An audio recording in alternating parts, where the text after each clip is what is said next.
So I'm Jourdan Huys, managing director and co-founder of Foulmouth Creative. We're about 1 year into startup life and business, but we're an all-female-owned creative agency with ownership and folks in both Seattle as well as the Denver area.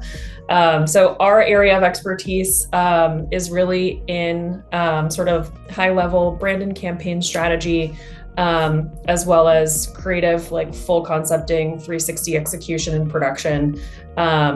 So much more on kind of like the upper end of the funnel, if you will, but we're really kind of well-versed in everything from soup to nuts as far as awareness, consideration, and conversion. So my background specifically is in brand management. I grew up as an account person, started my career in Chicago back in the aughts.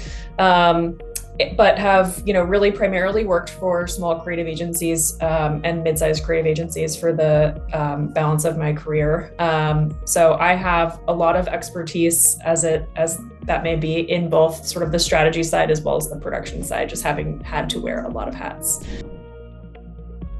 Great question. I think me and my business partners have really eaten all the shit sandwiches, if you will, and decided that we could make one that's a little bit better. But we have a lot of ideas on how to just do things a little bit differently, just in terms of how we work, how we protect like our lives from work, and just the kind of culture that we want to create in the creative agency space. So yeah, it's been so far a really interesting ride, and we're still here 1 year in, so I'm feeling good about it.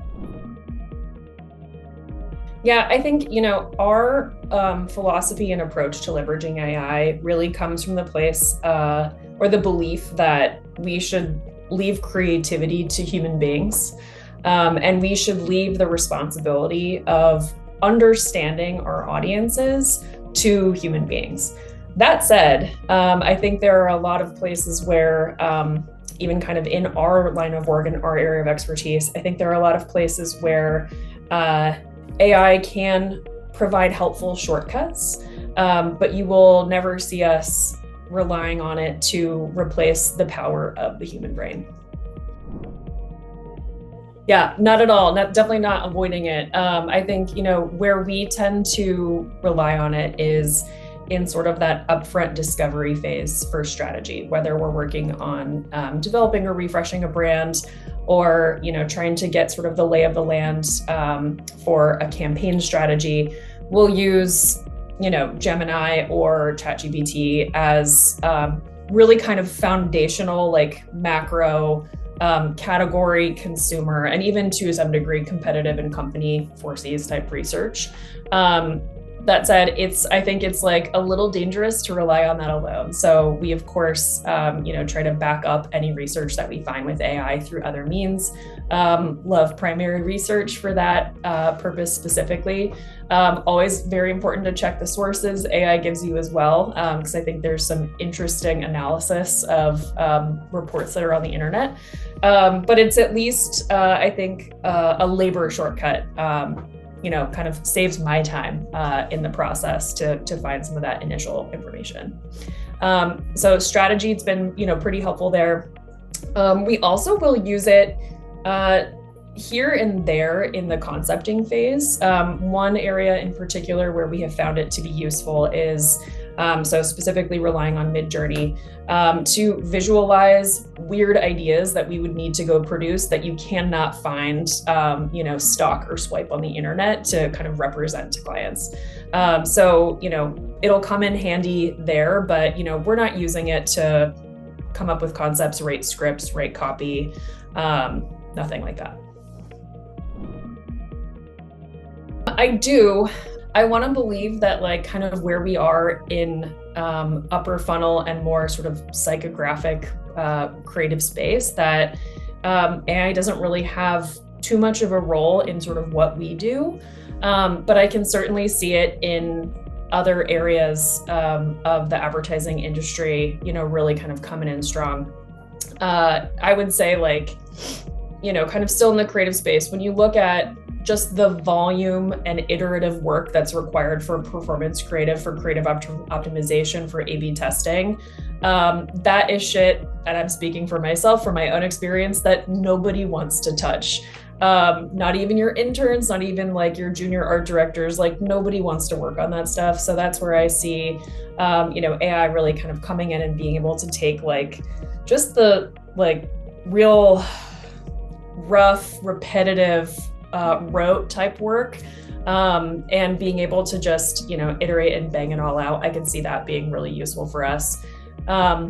And then I think, certainly as we look into more of the already tech influenced spaces, whether it's, media buying, SEO, SEM, reporting, analysis, could definitely see it just kind of taking a lot of the burden off of folks kind of in those disciplines right now. However, I do think that one challenge we have in this industry, and this is not really AI related, but I can see AI having an impact on this.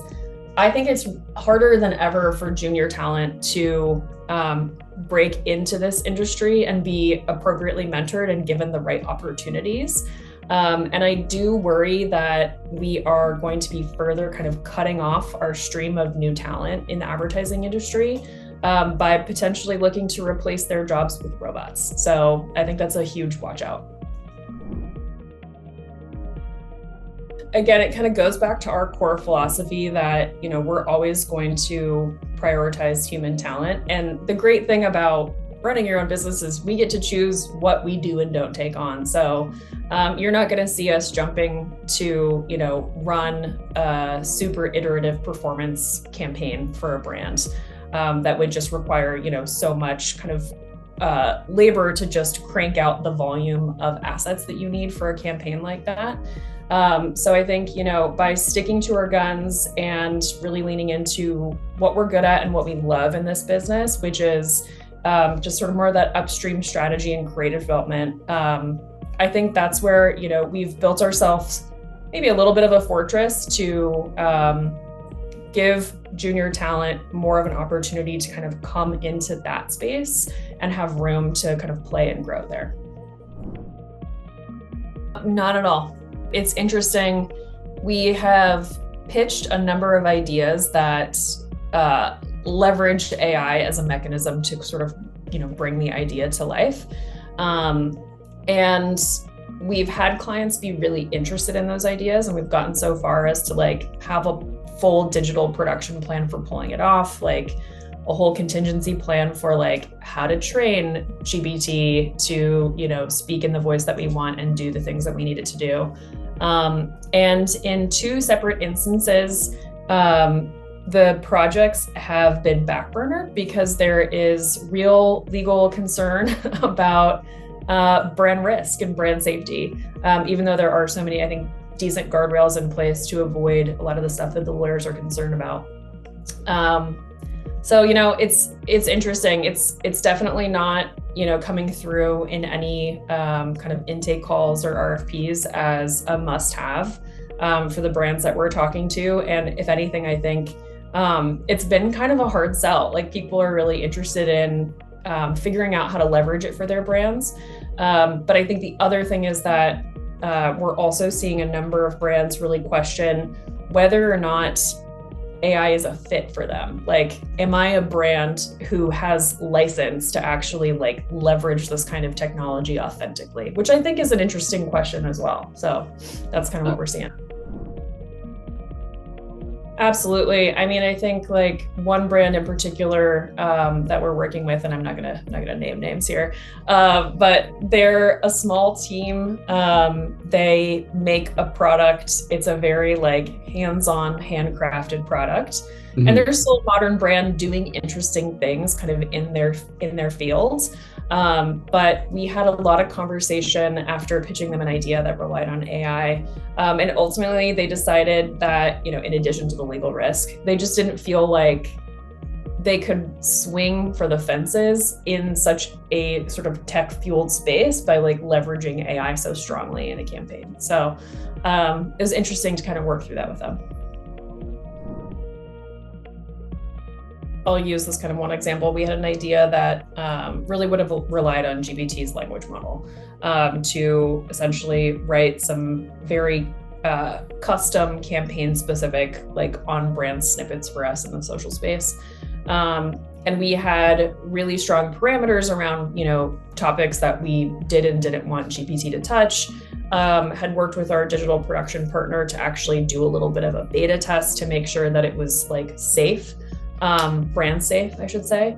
But at the end of the day, legal just felt like there hasn't been enough like proven trial and error at that with that level of exposure for a brand to prove that, even if you put all this training into the model, that if you kind of just like let it run amok, that it's not going to backfire and that it's not going to, potentially pose some reputational issues. So that was really a big fight on that side. Probably like a couple hours a week. I have a good buddy and old colleague named Jeff, who's like very, very into this space.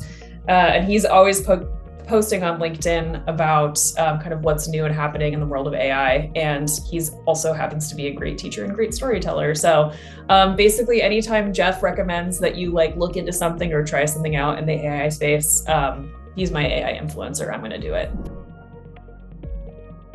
I'm optimistic but suspicious, I would say.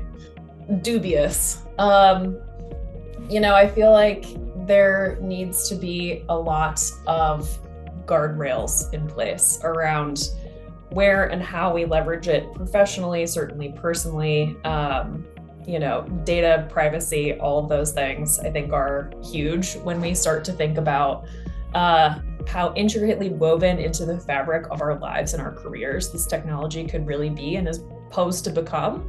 I think there's certainly a lot of potential for it to sort of like help us shove off what's the word that I want? I want it to be able to like take the bullshit off of our plates, like take the menial tasks off of our plates and like leave the humans to be creative and to like actually have the ideas. And then let's rely on technology to like execute and do a lot of the more like menial tasks. So I don't know. I mean, I think it'll be interesting to see how it plays out. I am definitely not going to be like a first adopter of this technology because I think there's just a lot that still needs to be figured out. But I don't know, curious to see where it goes. As we looked at all the strikes that happened last year, Yes. and talent fighting for rights over their appearance, likeness, voice, all those things. It's just so interesting to see where the tentacles can spread with AI. And so that's where, I think we've tried to put really firm boundaries in place early on in our business about, again, always being able to prioritize human talent, where it's going to have the biggest impact. So, when we look at on-camera talent, voiceover talent, certainly crew and everyone behind the scenes across production and post.